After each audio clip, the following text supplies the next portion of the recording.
Why Professor Jang's predictions are built on sand? He predicted Trump would return to power. He predicted the US would attack Iran. 2 for 2, right? So why is a growing number of historians, academics, and critical thinkers calling Professor Jang one of the most viral figures on the internet right now a fraud? Today, we're going to break down exactly why. Professor Jiang Shechen's predictions are not the result of genius, not the result of a revolutionary new method called predictive history, but the result of something far more uncomfortable, a masterclass in intellectual theater. Stay with me, because this video might completely change the way you consume content online. Number 1. Who is Professor Jang? Let's start with the basics, because the title, Professor, carries a lot of weight. When you hear that word, your brain automatically trusts the person more. It signals expertise, peer review, academic rigor. So who is this man? Jiang Shuiqin is a Chinese-Canadian educator who rose to massive viral fame on YouTube, operating a channel called Predictive History.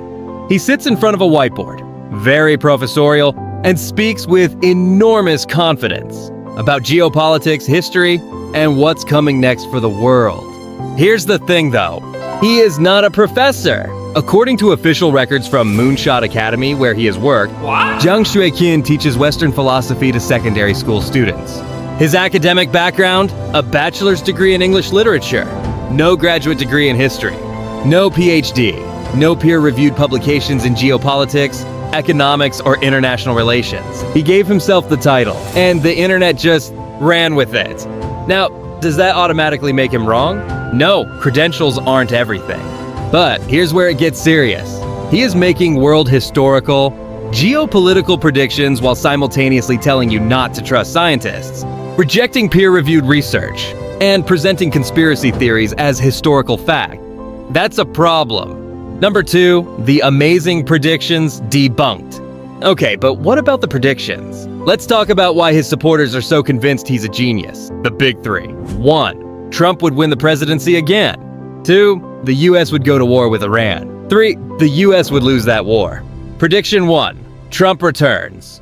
Look, I'm not saying that's an easy call in hindsight, but was it really that groundbreaking in 2024? Literally thousands of analysts, journalists, polling experts, and yes, other YouTubers made the exact same prediction. Jiang didn't have special insight here. He read the same political climate everyone else did. As critics on Reddit's skeptic community put it, predicting Trump's return was hardly a new insight. Prediction 2, the US attacks Iran. Again, how many geopolitical analysts were predicting US-Iran escalation under a second Trump term? Nearly every major think tank was modeling this scenario. Jiang barely stood out here. Now, prediction 3, the US loses the Iran war. Here's where it completely falls apart. He claimed a US invasion of Iran would require 3 to 4 million troops and result in a catastrophic American defeat. What actually happened? Limited missile strikes. A full-scale ground invasion never materialized. He was wrong on the specific, and the specific is exactly what matters when you're claiming a revolutionary, predictive model. But here's the trick he uses. His framework is designed to never be wrong. If the prediction fails, he simply revises the model. As he said himself, if my prediction is wrong, I go back to the analysis and make changes. That's not a predictive model. That's just storytelling that adjusts after the story ends. Number 3, the methodology is fake. So, let's talk about the method itself, because Jiang claims his predictions are grounded in game theory. That sounds impressive. Game theory is a real, rigorous mathematical discipline used by economists and strategic analysts. The problem, Jiang doesn't actually use game theory. There are no payoff matrices, no Nash equilibrium calculations, no statistical modeling.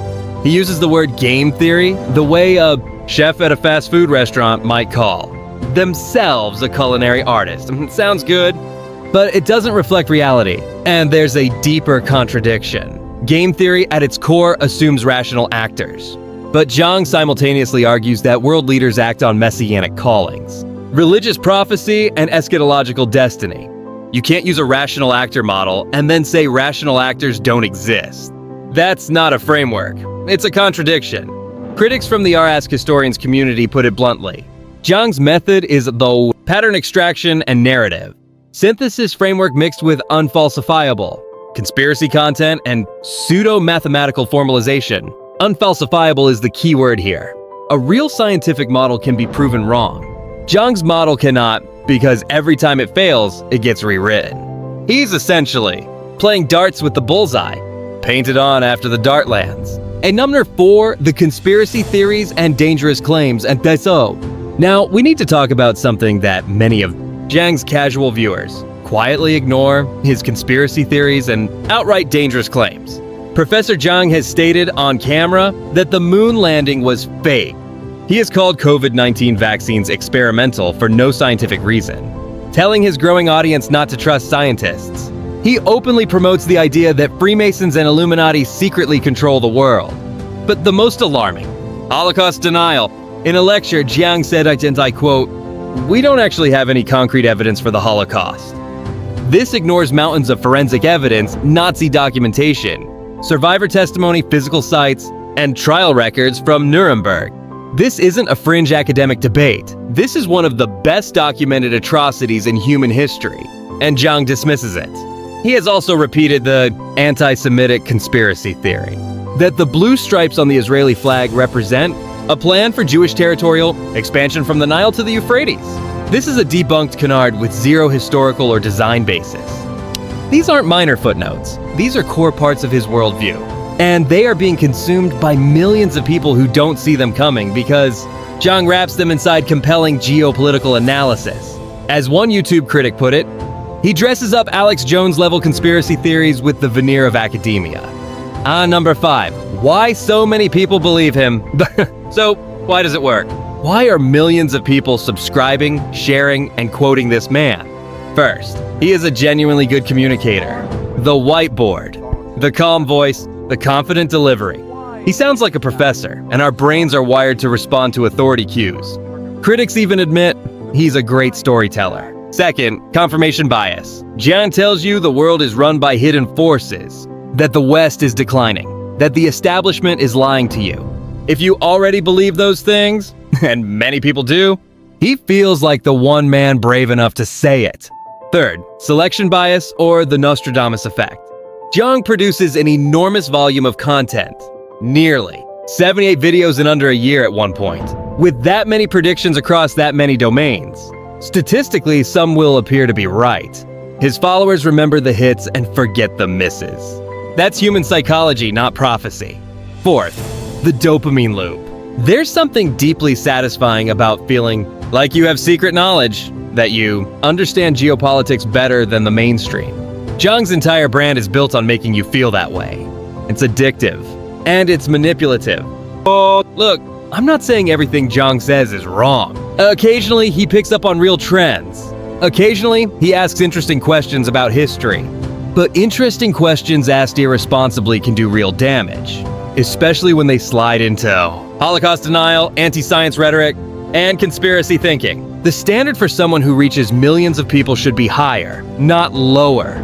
And when that person misrepresents their credentials, misquotes serious scholars like Hannah Arendt and Peter Turchin, invokes Illuminati and Freemasons as historical explanations, and makes unfalsifiable predictions that conveniently rewrite themselves, we have an obligation to call it out. History doesn't predict. History informs, and only when it's handled honestly, rigorously, and with intellectual humility. Professor Jang offers none of those three things. So the next time you see a viral clip of him blowing your mind with a bold prediction, ask yourself, what did he get wrong that I never heard about? That's usually where the truth lives. If you found this video useful, please hit like and subscribe, and drop a comment below. Do you think Professor Jang is misunderstood, or is this criticism fair? Let's have that conversation. I'll see you in the next one.